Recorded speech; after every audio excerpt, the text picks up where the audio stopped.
Everything is Awesome is part of Courts and Parts, a podcast network featuring pop culture, TV, movie, and geek podcasts.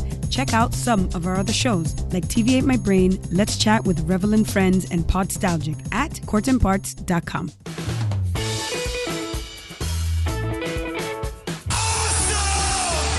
Awesome. Just tell people they're awesome and mean it. Awesome. Awesome. Did you have an awesome time? Did you drink awesome shooters and listen to awesome music and then just sit around and soak up each other's awesomeness? Awesome. That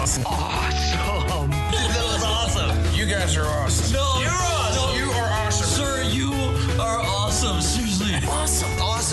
Everything is awesome. Welcome to this week's edition of Everything is Awesome. I am your host, Kev, and this is a show where we sit down and talk to awesome people about awesome things. This week's show is very different. I'm drinking coffee instead of booze. I hear myself in my headphones. I try not to do that because it's very, very delayed and causes confusion. However, we're going to push through. We're going to take our third take on this episode with some technical difficulties beforehand. But that's all boring stuff. You can find us on Twitter at RealAwesomePod, on Facebook.com/RealAwesomePod, and you can find me on Twitter at ThatNerdyKev, and of course you can find us on AwesomePodcast.com and on the Core Temp Arts Podcast Network at CoreTempArts.com. This week's guest is we've talked to travelers before, but I don't know that we've ever talked to someone who has been hailed as the one of the funniest people on Snapchat.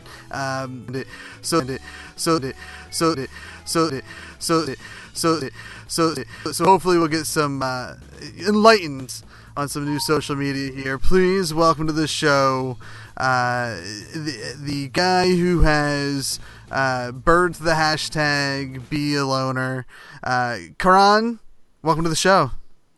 Hi Kev, how are you? Oh, I can't complain. I thank you, first of all, for being on the show, and of course, for dealing with some of the difficulties we started the show out with. No problem at all. So, so your deal is you travel and you post your stories, your travels on Snapchat, Instagram, all of the above? Exactly. So basically how it works is like I have been traveling before I was documenting it, but after some time I started documenting my travel journeys, and now that we have started group traveling, so those travel documents and whole Snapchats and videos, they have converted into funny videos. So overall, like, we do have fun a lot on travel. Like, I travel with different kind of groups that are there in India and out of India, but we do make different kind of funny Snapchats. If anything that is crazy going on the trips, I'm the one who's always recording it. Then I'll post it on Snapchat, Instagram, and YouTube. Okay, so before we get to like the social media aspect of it, let's get to like the origin point. It started 3 years back, I think, when I took a solo trip to mountains. I took like 10-day trip to the mountains, and it was really fun for me. But overall, I kind of started hating like solo traveling, so I started finding different groups and all. And over the period of time, they hired me to Snapchat their journey and Snapchat, like, do the promotion of the group through Snapchat itself. Okay, so you really started traveling like in as the social media boom is happening. We're living it. What made you to decide to, after that trip to the mountains, to do for a living, or for at least an aspect of your living? So, this is like one aspect of my living. Basically, I do run a e-commerce company in US as well. That's the major one that I run. And other than that, basically, my work is mostly online, and I try my level best to convert it online so that all my teams and everyone can work on emails itself. We don't have to do and physically meet each other as it's the online generation itself. So I do like that, and I started traveling and documenting it just for my sake. I never thought that it'll get so big. I never had such plans with my social media accounts, but eventually it started going big in India. Something that you were careful to point out in some of the articles you sent my way, was like the funniest Snapchatters or maybe social media personalities or whatever, in India, is Right. I don't know exactly what my question here is like because these weren't foreign websites that you sent me, like they were HuffPost and stuff like that. Is India like a little secret hotbed of this? I've heard that Snapchat is there's like Snapchat filmmakers and Snapchat artists. Like it's a real talent to get whatever content you're trying to do in that short period of time. Yes, so basically, Snapchat have got very little audience in India. Okay, so it's not like US one, but I do have a lot of US followers as well. That's how I started actually.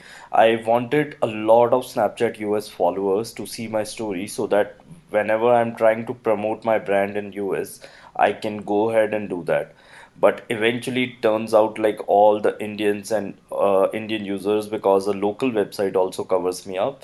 And after that post, everyone started adding me on from India as well, and we have got like very less, like we have a lot of Instagram users, but very less number of Indians are on Snapchat.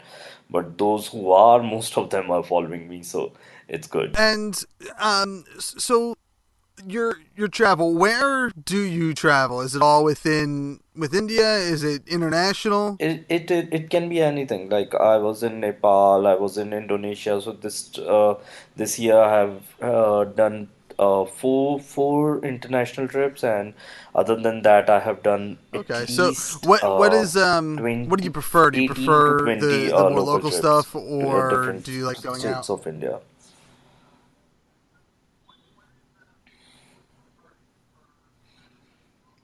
I I'm not actually Okay. a kind of person. I'm not kind of place kind of person. I'm more like people kind of person. So it depends which group I'm traveling with. If that's a group that where I'll be getting a lot of Snapchat content, and if I believe that they are crazy, so no matter where they are going, even if they are going to Europe or they are going to nearby city, Okay. I would love to join them. Like I like having stories right there instead of the places. So it depends on the group.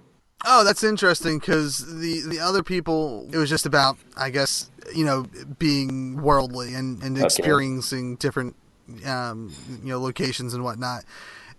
So it's really interesting that it's more about the company you travel with versus where you travel. exactly. Oh, And even the country, even if I'm choosing a country, I will only judge that country on the basis how local people were to me.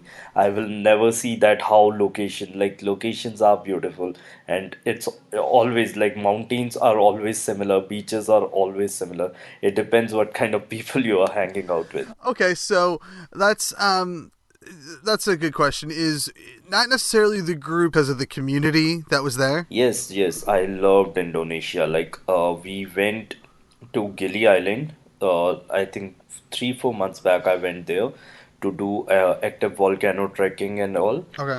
And I was there with a group, but the locals were so amazing because that island itself, Oh wow. that island is not commercialized at all. So they don't have big electronics and other stuff and all. So they live very, very normal life. Like they don't even have cars on that island. You just have to walk or cycle throughout the island.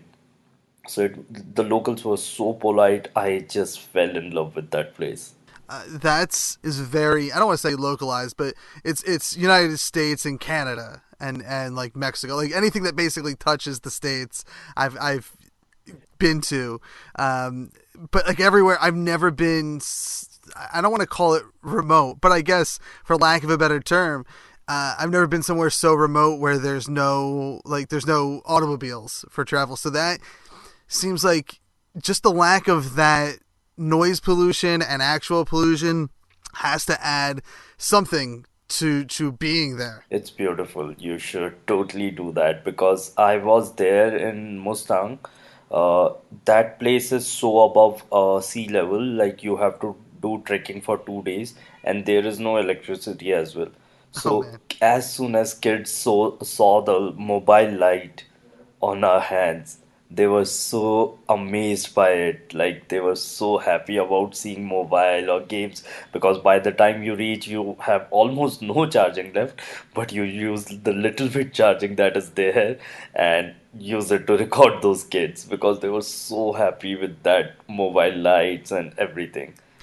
So is that one of the few places you've gone where you had to be Yeah. super strategic? Exactly, exactly.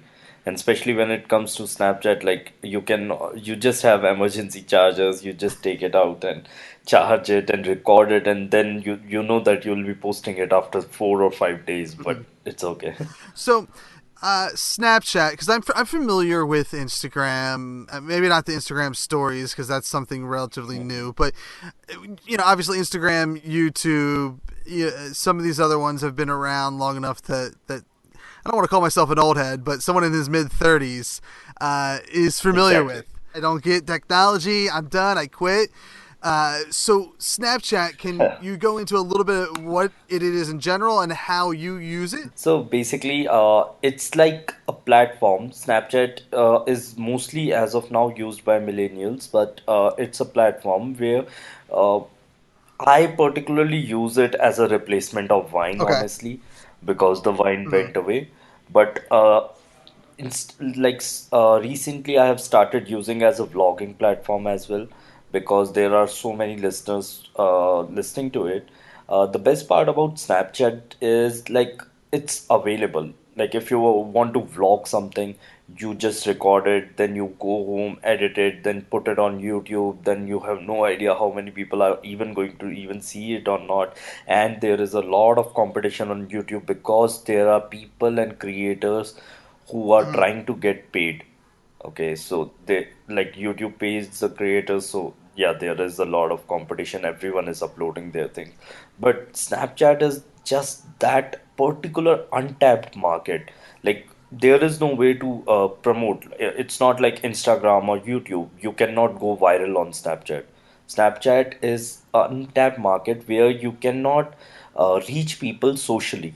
Only the people who are adding you are coming from different platforms, and if they are coming from different platform, if they are seeing like if 8,000 people are seeing your story every day, then your influence have is really more because the engagement rate of Snapchat is like, so it's the famous thing that 1,000 views on Snapchat is equals to Oh 10,000 wow. followers on Instagram because if you tell your followers to swipe up and see this website, they are going to do that. So they are that influenced. But on Instagram, it never works like that.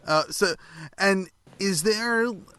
I've always been under the impression with Snapchat, there's been like a limit, like almost. I guess that was Vine too, where there was you have X amount of time versus all the minutes in the world off YouTube. Exactly, yeah. So it's like just 10 minutes, 10-second video. You can do, yeah, you can do whatever you want in the 10 seconds. Though nowadays, like they have converted the platform, it can run till 60 seconds, but it'll be like different Uh, 10 Snapchats, oh, six Snapchats at a time. But yeah, so, is that a challenge to create something that engaging with it for in just like that 10-second period? no, I think it's actually much better because you need more time when you are just sitting in front of a camera. Because I have done vlogging as well, and I have recently got into vlogging. But when I do vlogging, it's really easy. Like you just have to sit in front of camera and talk, and you don't have to rehearse. You just have to talk right there itself. But with Snapchat, it's really easy. Like you just, wherever the situation is, you just take out your phone and your vlog camera is right there, and you just have to capture the perfect moments. Like if there is a vlog, if I upload a vlog, 30-minute vlog of my day, no one would be interested, or very few people would be interested, and they will be Mhm. interested in the best parts of it. Okay, but if you just capture those best parts in 10 seconds, there are people who have captured, want to see just the fun part. They don't want to see you talking to a camera, giving your opinion about everything and all. So it kind of works for me.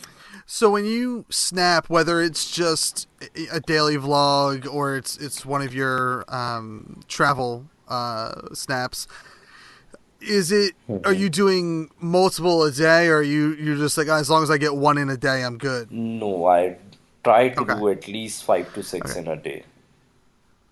Even when I'm not traveling, sitting at home and working, I try to go and check all the old Snapchats, and because there are followers that Yeah. are not there from the beginning, so just to entertain them, I get old Snapchats and give them a throwback and start it again. So, and I know, like the Snapchat, from what I remember, at least when it started, it was the whole premise was like, oh, whatever you do, it's there for X amount of time, and then it's gone, or once you view it, it's gone. Is that still the case, or can you have a feed similar to other social media platforms? It is still the case. N- No, no, no, no. It is still the case. That Okay. is the point of Snapchat, because it's like self-destructive stories, and that's what makes it interesting for some people and other social media people, because Snapchat is like not following any rules that social media have created. They are not going to make it super social so that anyone can go ahead and add anyone. They are not going to make it in a way that anyone can go ahead and become an influencer on Snapchat just because they have a pretty face or something. But they have made it in a way that only it's self-destructive. So if a person uploads it daily, if he's active daily, then only he's gonna get something in return for his content. Otherwise, they don't. Like, you have to upload interesting things almost daily. And if it's embarrassing, you can do it on Snapchat because it's gonna go away in 24 hours. I think that's super interesting that they still have that because so many, at least in the people that I know, content creators are like just they're they're, they're grateful that they have that backlog so people can go on and look at it. So it's interesting to see that Snapchat. Like if I were to join Snapchat today, friend you or whatever they call it, follow you, I would only see whatever you've posted in the last 24 hours. Okay, yeah, so it works like this basically. Uh, Basically, yeah, so people like content creators are doing this. So, funny thing is, like, even if a brand is planning to hire an influencer, they actually record their journey and sees everything for at least a week. And if it's a bigger deal, they follow you for a month and see what kind of person you are, what kind of Snapchats you do, Hmm. and then go ahead with that decision. So that's how it works. That's how influencer marketing works with Snapchat. Yeah, I feel it sounds like that that Snapchat, like you have to rework everything you know about not just content creation but social media. Exactly. You cannot just get paid off by one funny viral video you created long time back. You have to be someone who creates daily. You have to be someone who gives their time daily. So it's like that only with Snapchat. And s- s- going back to traveling and like, do you have groups that you know that you travel with, or is it you go somewhere to find a group? No, so basically, I used to do different kind of groups like in India and all. There are different groups that are going international, and there are organizing committee, and they are like solo travelers who are going on out of India and all, and there are like many groups like that. but I got a mail from one of the group that I started traveling with, and after that I have been traveling with them. Like first trip was really fun with them, so I started traveling. Like I just know the co-organizers. I'm really good friends with them. So there are like three or four of us, and then we create the group. Like every time there is a different audience, so every time different things work on them. uh, I basically like my job role there is to make a lot of Snapchats about the trip and all with that group. They are trying to promote their group. It's kind of startup for them. And other than that, I have to make everyone who is coming on the trip to make them comfortable, to make them feel happy, to make them connected. So that's how it works. Are they just traveling with a purpose, or are they just traveling to travel? They are trying to make a company out of it. They are trying to build a company like with the name of Travel Affairs. Basically, they are trying to make the group, and so that anyone who wants to travel and still do not have friends, basically anyone who's a loner and trying to go ahead with the same, like if their friends are not ready to travel, what to do and all. So we make groups like these. We find people like these who are willing to travel but are not traveling because their friends are not ready to, and all those things, and job issues and this and that. So we make weekend trips almost every month, and they go ahead and a lot, like we take a batch of 30 guys and girls, and we planned those trips together. Okay, so I understand. So, and is this linked, or is this separate from the hashtag you helped create? Has it hashtag be a loner? Basically, when I created Lono with a phone ID, it was not supposed to be famous. And second thing is, it was because I was doing things alone.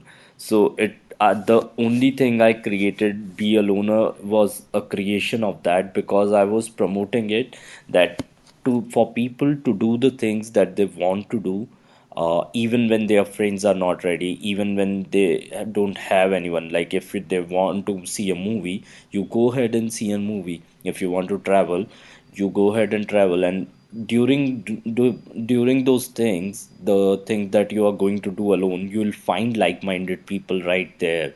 Like if you want to do something, you go ahead and do it. And if you don't have any friend, you do it as a loner, and you'll find like-minded people who are willing to do it with you. I like that it's not tied to just travel. I like that it's kind of, because there's people out there, like you said, that like and this is something little, but like they don't want to go to they don't feel like they want to go to the movies by themselves. Exactly. So one of my best friend, I met him during the beer yoga. So that was an event going on, and no, everyone was like, it sounds so weird that you will be doing yoga with beer. And I was like, this is the kind of thing I really want to do, and I'll probably do it alone. And there was another guy who was doing it alone as well. That's how we met, and we are still really good friends. So what is beer yoga aside just doing yoga with beer? Basically, yeah, it's just doing yoga Okay. with beer. So yeah, I don't know, like you feel really stretched as soon as booze hits you. Oh wow. So is it like you're getting tanked, or just like a little buzz, like you have a six pack? No, you get like you okay, so in India it doesn't work like that. So you get high after two beers because alcohol here is kind of strong, especially the beer ones. Oh, okay. Yeah, so if we have six packs, so we are done. Like we are done for the night itself. Okay. So yeah, we get like two beers first in the beginning, then in the middle of the workout, and that makes you really cheery because the kind of yoga positions and group activities they are making you do, it becomes automatically funny when you're drunk. Oh yeah. I can imagine. I mean, to me, yoga's kind of funny when I'm sober. I think the beer idea would open me up to even do it, because I have I've only once attempted yoga, and I'm not the most flexible person, so I kind of gave up on it right away. Yeah. I mean, yoga is tough. But it's from what I understand, and this is all based off of I used to be a wrestler, so I know that world a little bit. DDP yoga, and it's supposed to be like the most like life changing thing ever.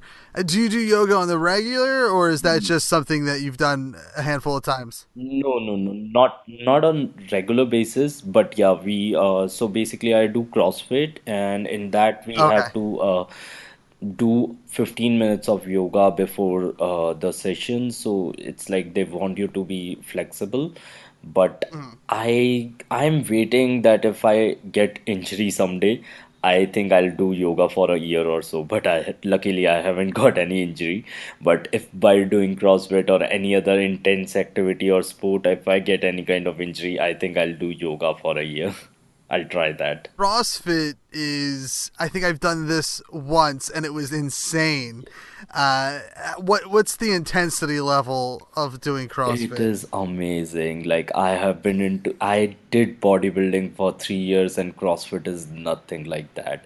It's like a game where you play with all your body parts and give everything you have inside you just for like 20 or 25 minutes a day. And you are super excited next day for again 25 minutes that you are going to give it all inside it. And it's amazing. It's not like lifting dumbbells just for the sake of it. Everyone is competing, shouting, cheering, trying hard to breathe. It's really amazing. You're starting to sell me on some of these things that I've always like shied away from. I'm that guy that's like, I'm gonna go to the gym and just like do 10 minutes, like a half hour cardio and a half hour of weights, and then I'm out. No, no, no, no. If you join CrossFit is so addictive that so gym retention rate is like 45%. People pay the fees for gym and 45% turns up, and CrossFit retention rate is like 85%. So if Oh wow. someone joins CrossFit, they get addicted to it. They can't leave it unless it's not an injury. They don't leave it. Like it's so addictive that you just want to hang out in that area itself. Now, now it sounds like you were in shape before this, but is CrossFit something that you can just hop right into from like being, for lack of a better term, a sludge of a person? Yeah. So it depends on different boxes. Though, like there are people who come from bodybuilding to CrossFit, and trust me, have noticed this that if you are coming from sludge, or if you are like someone who is like do not work out at all, it Yeah. CrossFit is actually much easier for you than for bodybuilders, because bodybuilders, if like they have made there some moments in their head that this is how squats are need to be done, this is how everything pull-ups are need to be done.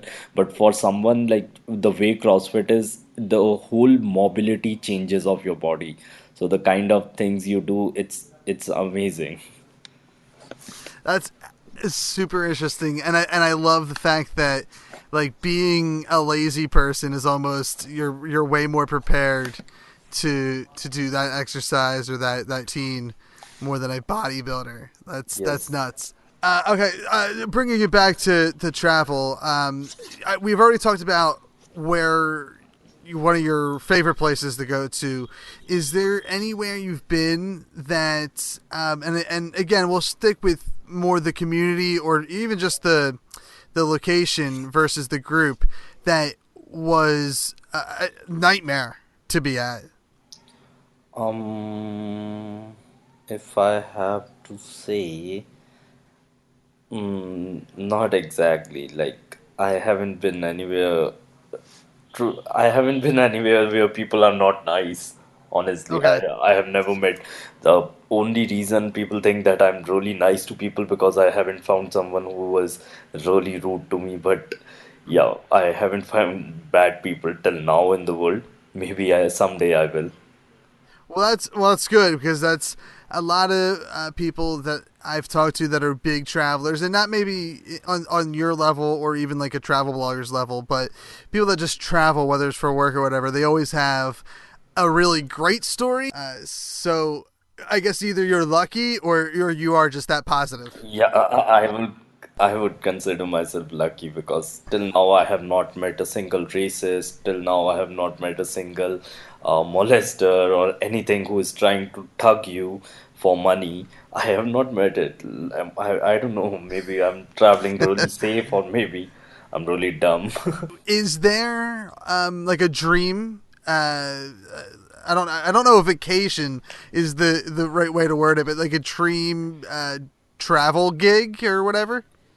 Yeah, I just really want to visit Iceland. Like, I'm dying to visit it. And every time I meet another stranger who says that they have gone to Iceland, there is a bit of jealousy inside me. It's like, why? Why? You don't look like you deserve it. I deserve it. I need to go there. So, yeah, It's so. Iceland What is is it about amazing. Iceland that So, makes you want to go there? basically, for Be a Loner itself, I was like documenting a journey of a girl.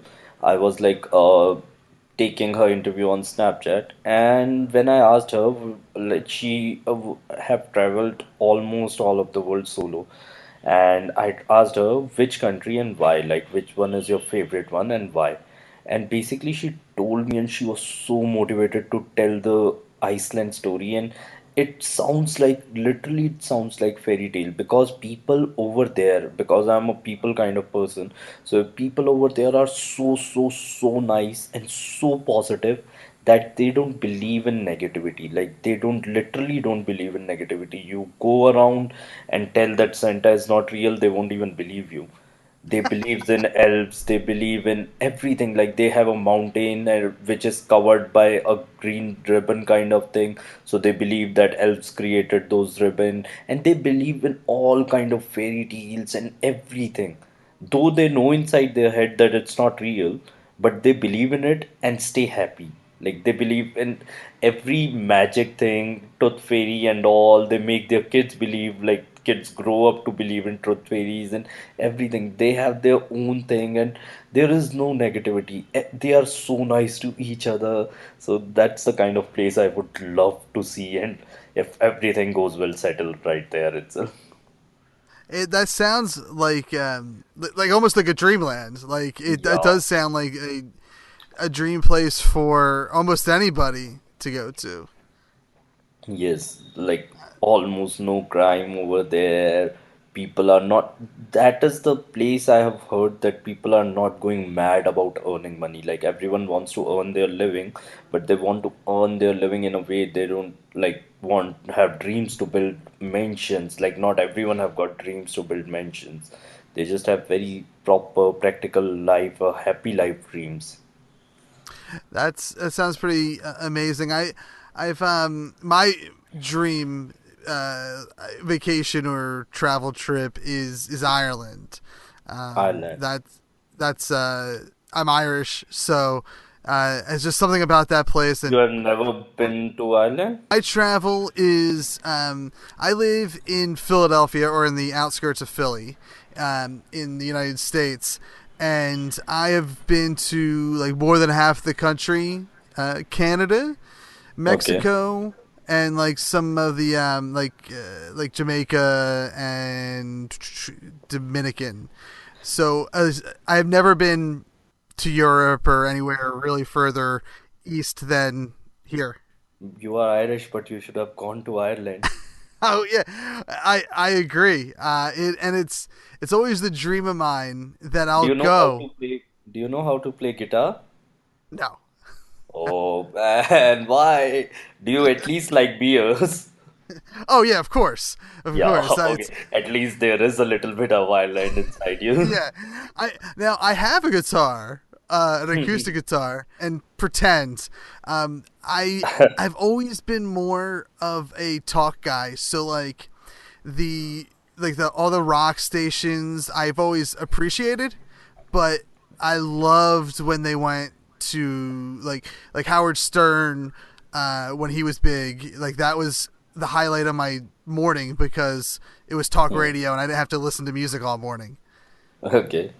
So you Um, can maybe do storytelling while playing guitar yes, or yeah, something like that. yeah.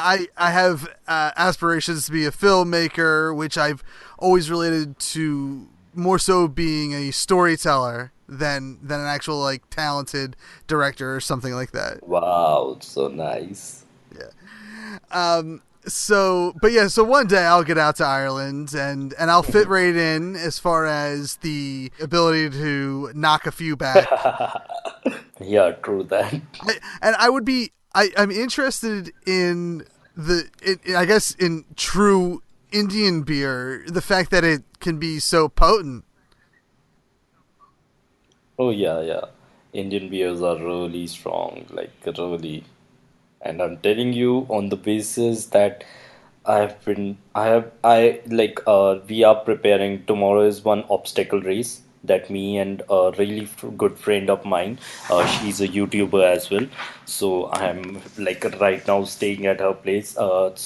We both are preparing for that race, and till that we cannot have beers. Like we are preparing it so hard that even if we have one beer in the night, then next morning we are definitely waking up in hangover and Oh my missing our God, gym. that's so nuts to me. I don't know. Even like the uh, like highest percentage beer over here. I think I would need at least 3 or 4 of them to feel that. It's actually not about percentage. So we do get imported beers over here, and we do have Indian local beers as well. So both of them have got 8%, but once you have two of Indian local beers, you are done. You are so done. I I almost want to like. I feel like that's got to be a bucket list trip for me. Is all these Oh places yeah. that have like these either tasty beers or even just like, hey man, this beer's gonna knock you off your ass. You got to try it. Got to be a like a Exactly. bucket list vacation one day, one year. For sure, you should totally come and hit me up because we also have like our place called Beerlicious where we have different kind of varieties all over the India and nearby countries of beer. So it's like we have got 30, 40 different kind of beers, and we do beer tasting as well. We even go around, me and my best friend, we even go around and get beers, different kind of beers that is possible, and we do beer tasting, and you would love it. You'll be like, oh wow, all kind of beer at one place. The last thing I went to that had that, I went to of course being in Philly, we had the cheese steak festival, and they also had a beer tasting area, but it was like 105 degrees out, and I had already had a beer as I was walking around, and it was like a lighter beer, and all I looked at the what they were sampling, I was like, man, all, and I'm calling them heavy for American beer, and I'm like, oh my God, I can't. It's too high. I can't do that. I'm just gonna go buy a case of beer, sit in the air conditioning, and get hammered. Amazing. And I guess I mean here I might talk about that. India and that's a hot almost all the time. No, Oh, yeah, like not almost all the time, but I guess around 6 months it's hot. Then 2 months. It totally depends which part of the country are you in. So the okay. right now I'm like traveling, so I'm in Bangalore, and this part always stay like the weather always stay amazing. Like place is so famous in India for having the most amazing weather. Like you can always go out in t-shirt. You will never get tanning here. You'll never get rain, like super rains and all, or cold or anything. This like it's always pleasure here. It's yeah. That's like the trying to find a sweet spot like that in America, at least in my opinion, is like almost impossible because we find something that you can like. Oh, I want to avoid all the cold. Well, now I'm just gonna be in hurricane country or like tornado country, and if I go somewhere else, then it's earthquakes. If I go somewhere else, it's blizzards. Uh, is I can't. Is that like a? I don't know. Does India have any kind of like natural disasters like that? It can happen anywhere, but there is no specific place where it happens regularly. Like India, India do not get like. I mean, it's a really good thing, but there are not much earthquakes or like tornadoes like in history. So Yeah, it's very rare, like you get such things over here. man. I mean, I feel like India is like the sweet spot of the world Yeah, to just it's not have to totally, deal with crap. totally. Like other, I mean, you love it over here. So I guess to kind of wrap this up, Hmm. what what would you say to just I guess any aspiring content creator? I think if you're a content creator, it doesn't matter which platform are you from. So people get worried because they think that YouTube will go ahead and pay them and Snapchat won't or Instagram won't. I don't think like the money you get, even you get money from YouTube, but the money you get is enough for your content. So you have to make a line for yourself. You have to actually build a brand. You have to make yourself a brand no matter what platform are you using.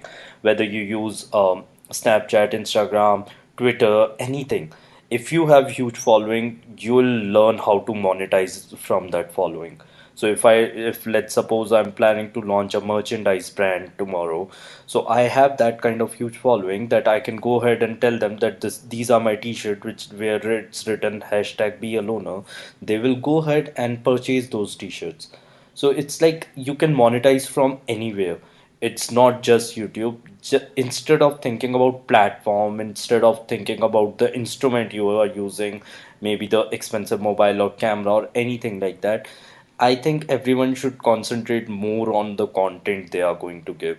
And if that content is regular and if people are willing to give regular content, no matter which platform they are on, they are going to make it for sure.